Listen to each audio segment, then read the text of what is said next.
Boy, oh boy, am I just so done with this primer. Where's the shadow? In this video, I'm going to be testing and ranking the highest rated eyeshadow primers from the drugstore to try to find the best. These are the primers that everybody seems to love and recommend. I've tried 3 out of the 4 that I'll be testing today, but I want to see how they do side by side with bold eyeshadow shades. We're gonna get straight into it, but first, if you're new here, hi, my name is Miranda. Welcome to my channel where we talk all things budget beauty. If that sounds interesting to you, then become the newest member of the Slashed Squad by hitting subscribe and the bell icon. It's day 1 of this drugstore eyeshadow primer showdown, and I'm really excited to get the ball rolling. Today, I'm gonna be putting my current favorite primer to the test against my old favorite. My current favorite, the Covergirl Lid Lock Up Primer. This is $8.99 and offers all-day crease-proof wear. It's a quick drying formula, but it doesn't make your lids look or feel dry. And that's a big thing for me because sometimes my lids get a little bit textured. I do have eczema, and this sort of smooths over it instead of accentuating it. It claims to maximize the wear and color intensity of your shadow, and it's cruelty-free. And my old favorite that I used to be super loyal to, the Milani eyeshadow primer. This is $6.99, but you actually get a little bit more product in this tube versus the CoverGirl primer. It's supposed to intensify eyeshadow for day to night wear, crease-proof, and no fallout. This is also cruelty-free and vegan. What I found interesting is that on the Ulta website, in the description, it says #Jeffree Star approved. Okay, when's the last time somebody updated that? I'll be applying CoverGirl to my right eye. Now, this does come with an applicator wand, which I like. It makes it easy to wipe onto the eyelids. So I'm just gonna go ahead and swipe that on. Now, this does have like a slightly beige color to it. It's on the lighter side though. So I just apply it with the wand and then tap it in with my fingers. And this just makes my lids look so smooth. Like I said, if I do have any texture, it sort of blurs it so that my shadow can go on evenly over it. And going in on my left eye with the Milani. I have not used this in years. So this does not have an applicator. It is just a squeeze tube, which does keep the formula a little bit more hygienic. And like I said, they can fit a little bit more product in here. This is 0.3 ounces. The CoverGirl is 0.2. So this primer is a little bit darker in color than the CoverGirl one. Ooh, this texture is interesting. I don't remember it being like this. It almost has like a, I don't know how to, like a jelly moussey texture. Interesting, but it's blending out really easily. So this definitely blends in more transparent, I think, than the CoverGirl side. The CoverGirl side does sort of give you just the slightest cast, which I never really mind because that does kind of give a brighter base to my shadow. But if you look at them side by side, you can definitely tell that my eyelid on the Milani side is a little bit more true to my skin color. Now at this point, the Milani primer seems to have completely set and it just feels like skin. It is completely dried down. The CoverGirl primer has a little bit of tackiness to it. Now, I know that this helps eyeshadow stick to it, it helps it last longer, but it also means that I need to set this primer if I want a really easy blend later on, because otherwise I'm risking a little bit of shadow sticking in one spot and not really being able to blend it smoothly. So I am just gonna put a base shade over both of these primers. I'm going into my NYX Ultimate Neutrals palette and just using this beige shade, just a light dusting over both of the primers to sort of create that smooth base. As far as the eyeshadow look that I'll be testing these primers with, I want something simple but bold so we can really see what's going on with the shadow, if there's any creasing or fading. So staying in the NYX palette, I'm gonna go into this warm brown shade as sort of a transition crease color. Ooh, going on super smooth and strong. And I'll admit, the NYX shadows, like, they're not something to write home about, but with the right primer, you can get them looking really, really beautiful and intense. So on both of these sides, the shadow's looking good. I'm gonna blend that out. Gonna deepen up the crease with this dark sort of maroon brown shade.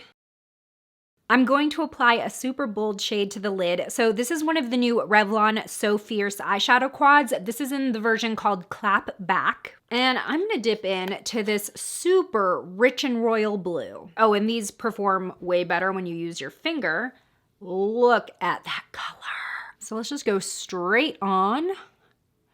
Oh, it is so vibrant. Now to get into the corners and start blending my crease, I'm gonna go in with a brush. We are going bold today. Okay, the first eye is done. I do want to say that everything looks really smooth. Everything's looking very vibrant. If I'm looking really closely at my face, I can see a little bit of fallout from the blue. Obviously, I had a little bit more of a chance of that because I'm applying with my finger, but I'm seeing one tiny fleck under the Milani shadow primer and then like 3 tiny specks under the Covergirl primer. This is the eyeshadow completed. I'm gonna add a little bit of liner, a little bit of lashes, and then I'll show you what we look like at the beginning of the day. It's been 6 hours since I've applied these 2 eyeshadow primers and finished my eye look.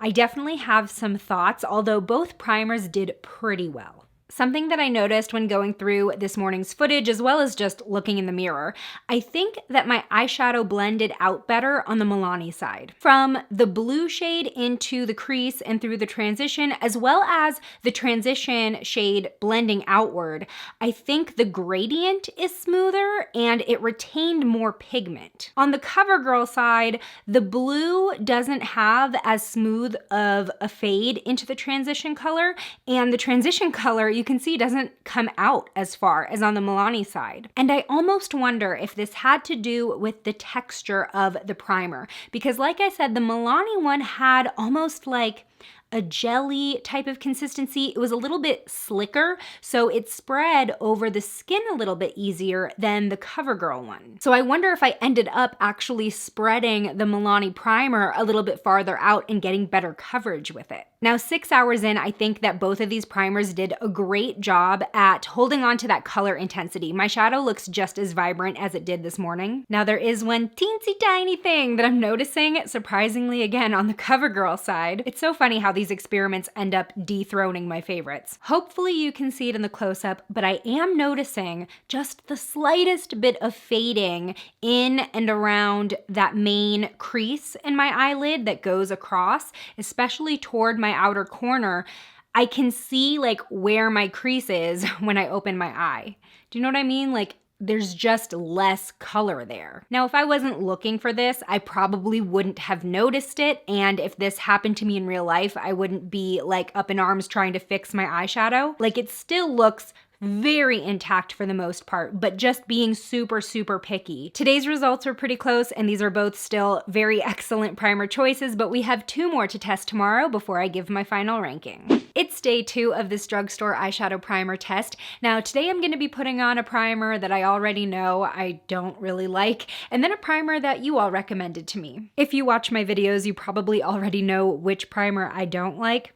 The e.l.f. Putty Eye Primer. I've just had bad luck with this primer, but everybody raves about it. It's so highly rated, so I did want to include it. I'll try to go into this a little more open-minded and focused on the results. So this primer is $5, and one thing I do like about this range is that it's available in a few different color options. I have the white shade, which is really supposed to intensify the color of your shadow. They also have a couple skin tone shades. They have a black. So you have a lot of options with this one, but it's supposed to extend your shadow wear time up to 12 hours, totally crease proof, totally smudge proof. And of course, this is e.l.f., so it's vegan and cruelty free. The second Drugstore eyeshadow primer that I'm testing today was recommended to me by you, especially if you're part of my Drugstore Beauty Lovers Facebook group, which I will link below. A ton of people commented that they use and love this primer. So this is the NYX Proof It Primer. This is $7, and it not only intensifies your shadow, but waterproofs it. Just like the others, this claims to keep your shadow from creasing or smudging,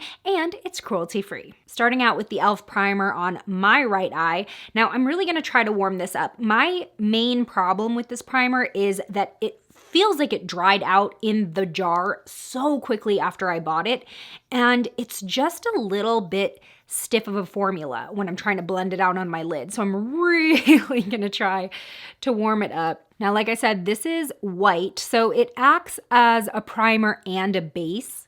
Let's see, can we get a good blend?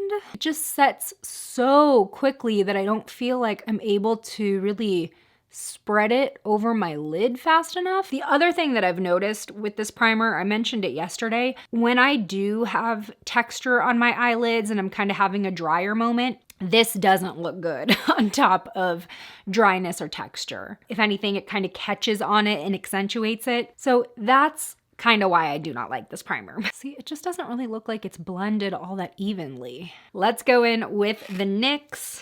I have a feeling this is gonna blend in transparent though. Ooh, very like thin and slippy. Yeah, it's almost got like a serum consistency. Super easy to blend. All right, at this point, the e.l.f. primer feels pretty much just dry, very matte. The NYX one has a little bit of tackiness to it, very slightly. So I am gonna set both of these primers again using my NYX eyeshadow. My eyelid is looking really smooth on the NYX side, just straight off the bat. Okay, I'm not gonna go as in depth with my eyeshadow as I showed yesterday, but I'm gonna be doing the same look just with a different lid shade, but it is the exact same Revlon formula, just a different color. I won't lie to you, I think I'm getting a better blend just to start out with on the e.l.f. side. I don't wanna speak too soon though. Using the Fully Loaded palette today for that green. That was incredibly easy to blend on the e.l.f. side. Don't be calling me a hypocrite, e.l.f., but it's looking really good on this side. Done with the eyeshadow. Before I add liner and mascara, I thought that I was getting a better blend on the e.l.f. side first. I think that it just came a little bit easier, but the final result is pretty similar. I'm not really seeing much of a difference between the two sides. The green went on super vibrant on both primers. The only difference that I'm seeing is that I have some noticeable green fallout on the e.l.f. side and zero on the NYX side. So with these two primers, I think it's really going to come down to how the shadow looks at the end of the day. I'll see you then. Hello. It has been 6 hours and boy, oh boy, am I just so done with this putty primer. I have to admit, I wasn't actually checking on my makeup throughout the day, so I only just looked in the mirror for the first time and I'm like, where's the shadow? Even while I'm still zoomed out, I'm pretty sure you'll be able to tell that the e.l.f. side lost so much pigment. What the heck? Okay, let's take a closer look. I mean, whoa. Okay, so not only are there areas of my lid that almost have no product on it anymore, but there's very obvious creasing going on. There's like one really prominent line where the product just fell in my crease and then one right over here as well. I just cannot believe it. There's hardly any pigment left. Okay, let's look at the NYX side. Now, obviously, it did a heck of a lot better, but I am still seeing some pretty obvious fading across where my lid folds. I wouldn't necessarily call it creasing because the product isn't bunched in the crease, but right through the middle where my lid obviously folds halfway, you can see that there is an absence of color. There's just like a band going straight through of translucency. I can see my lid behind it. I can kind of see it as I shake my head. There's just like this line in the middle that doesn't quite connect with the rest of the color. I have to say, even though I went into today already not preferring the e.l.f. primer, I wasn't expecting this, that's for sure. Now that I've tested all of these drugstore eyeshadow primers side by side, I'm ready to rank them. Now, as a disclaimer, obviously what doesn't work for me might work for someone else and vice versa. However, I just don't know who to recommend the e.l.f. Putty Eye Primer to. Like, the formula is too dry to feel or look good on drier lids, but it obviously also doesn't hold up against oily lids. And if you've been watching my channel for a while, then you know that I've tried to make this work. I wanted to go beyond a first impression. I wanted to see maybe it got better with time, but time and time again, this just has not worked for me. So obviously this is ranked the lowest out of this lineup. Honestly, I don't even think I want it to place. This is ranked like Z out of 1 through 4. All right, moving on to third place, I'm ranking the NYX Proof It Waterproof Eyeshadow Primer. Now, I'm just not sure if maybe it was the consistency that didn't necessarily let it live up to those expectations with my lids, because even though, like I mentioned, I do experience dryness on my lids, my actual mobile lid, like everything under the crease, does get oily and does tend to crease or break down eyeshadow. And this starts out with sort of like a slick and oily feeling. So I'm not sure if maybe that's why it didn't blow me away. It obviously did a lot better than the e.l.f. primer. It was just mediocre for me. However, this would probably be a really good choice and most likely would feel really good if your lids were more consistently dry and excess oil wasn't a problem. All right, first and second place, I'm gonna let you in on a little bit of a secret. I actually switched these primers places in my ranking just this morning, and maybe not so much of a switch rather than a tie. So first, let me explain something really quickly. When I say that I experience dry patches on my lids, it's mostly near the bridge of my nose and in the transition area. But like I mentioned, everything below the crease is oily. So I kind of need an eyeshadow primer that can cater to both and do it all. I was ready to rank the Milani eyeshadow primer at number 1 and the Covergirl Lid Lock Up at number 2. However, this morning I woke up with texture and flakiness in the transition area and in my inner corner, and I applied the Milani, and it did end up catching on those flaky areas. I'm gonna insert a picture so you can see what I'm talking about. Now, this didn't end up actually affecting my eyeshadow application. Like when I use the e.l.f. Putty Eye Primer over texture, it messes up my eyeshadow. But as I blended out my transition shade and it got sheerer towards the edges, you could start to see the texture underneath. In the side-by-side test, I think my eyeshadow looked better on the Milani side. It blended out more smoothly, there was more color retention as I blended, and by the end of the day, there was less noticeable fading / creasing. But the Covergirl Lid Lock Up Primer did so similarly, like just, I was being really picky when I pointed out the subtle fading that I saw in my crease. If you have normal to oily eyelids, I'll say go with the Milani eyeshadow primer. If you have normal to dry eyelids or combo eyelids like I do apparently, then go for the Covergirl. Tell me in the comments, what do you think the best drugstore eyeshadow primer is, and did you agree with my rankings? Today's shout out goes to Caitlin. Thanks for being a member of the Slashed Squad. Join me over in this video next where I do a full face of 2021 makeup trends. I'll see you over there. Bye!